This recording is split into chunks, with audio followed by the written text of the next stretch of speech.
नमस्कार साथियों, स्वागत है आपका कॉफ़ी विद कुमार पर आम आदमी का सीधा सवाल सिस्टम से।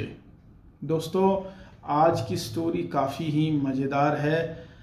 इसकी शुरुआत मैं आपको एक घटना से को याद दिलाना चाहूँगा और ये कहना चाहूँगा कि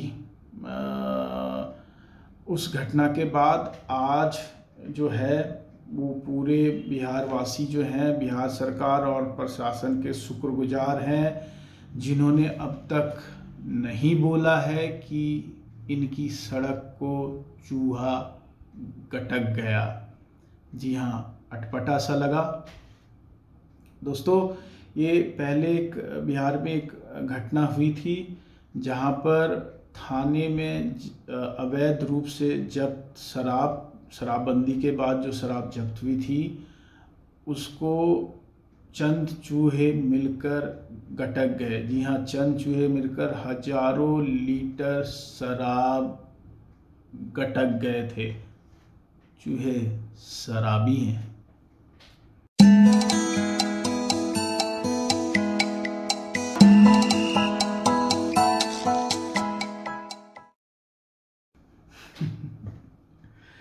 क्योंकि बिहार की बड़ी बड़ी घटनाओं में चूहों ने अंजाम दिया है, पर यह पहली दफ़ा होगा जहां ये घटना किसी चूहे के कारण नहीं हुई है। जी हाँ, अभी इसी हफ्ते खबर आई कि बिहार की राजधानी पटना से सटे फुलवारी शरीफ के विधानसभा क्षेत्र में सिमरा टोला में बनी एक सड़क अचानक गायब हुई।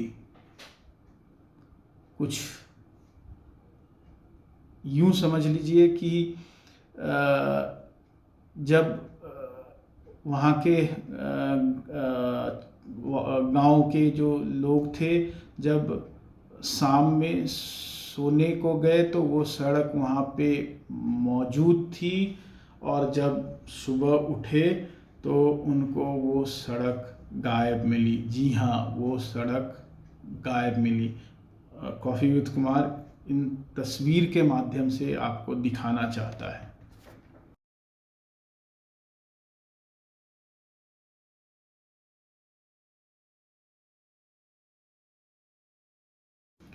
देखा कि अब सड़कें भी गायब होती हैं। जी हाँ, ये बिहार की राजधानी पटना में पटना से सटे फुलवारी शरीफ की घटना है।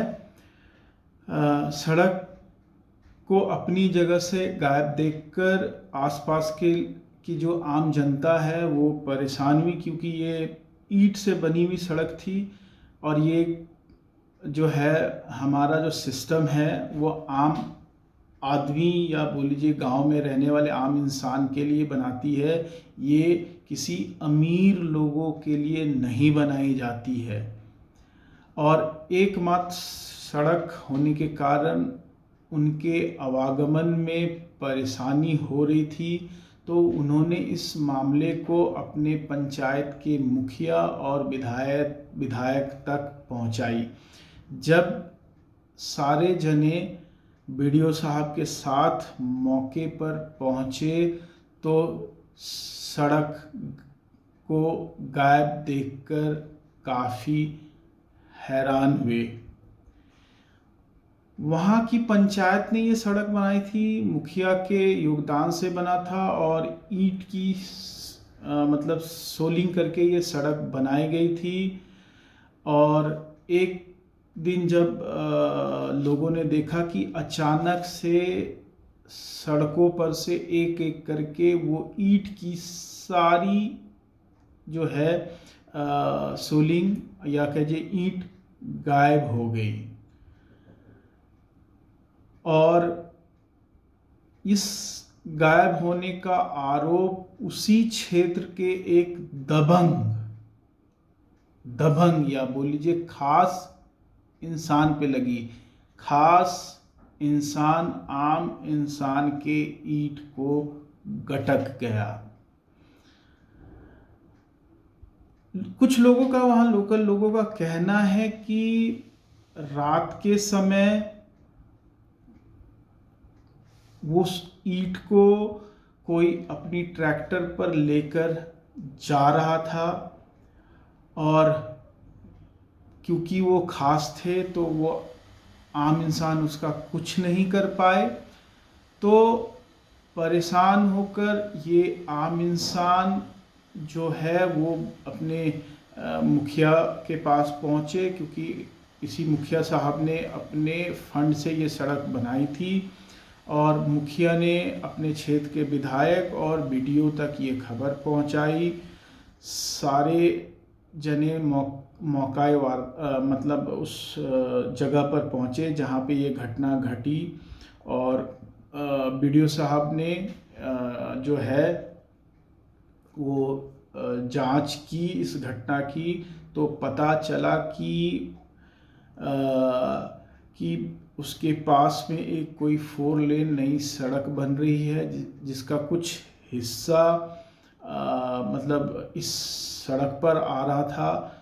तो वो एक प्रोसेस के माध्यम से होता है, पर यहाँ पे वो खास लोग, वो मतलब या बोल लीजिए कि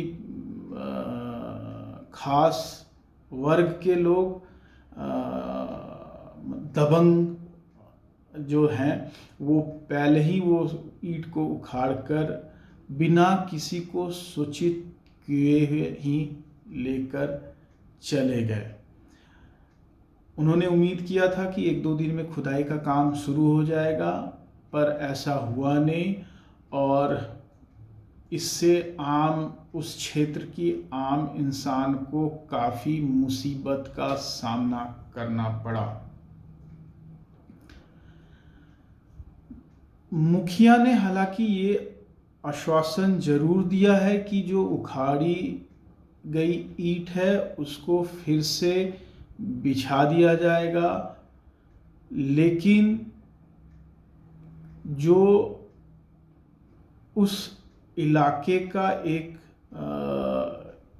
या कह लीजिए कि उस इलाके में जो ये सड़क बनी थी, ये काफ़ी मुसीबत और काफ़ी समय के बाद बनी थी।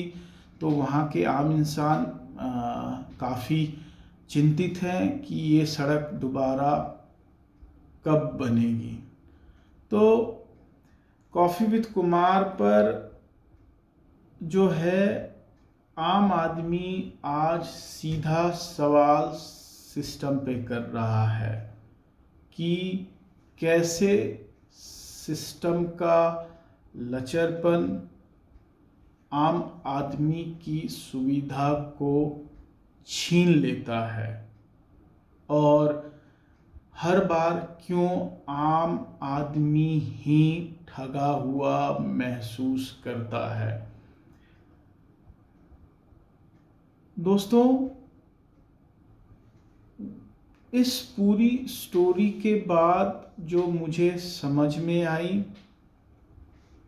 कि आज जो है कहीं ना कहीं जो आम इंसान की आवाज़ है वो सही तरीके से सिस्टम और सिस्टम की देखभाल करने वाले या सिस्टम को चलाने वाले अधिकारी एजेंसियों तक नहीं पहुंच पा रही है, जिसके कारण इसका नुकसान एक आम इंसान उठा रहा है।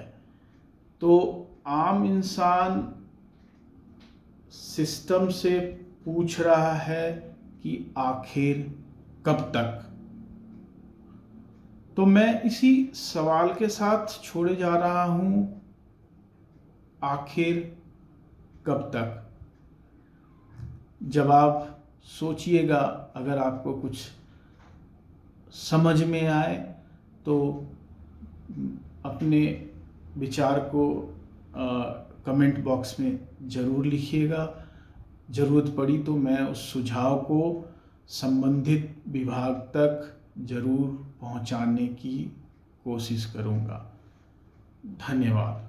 शुभ रात्रि।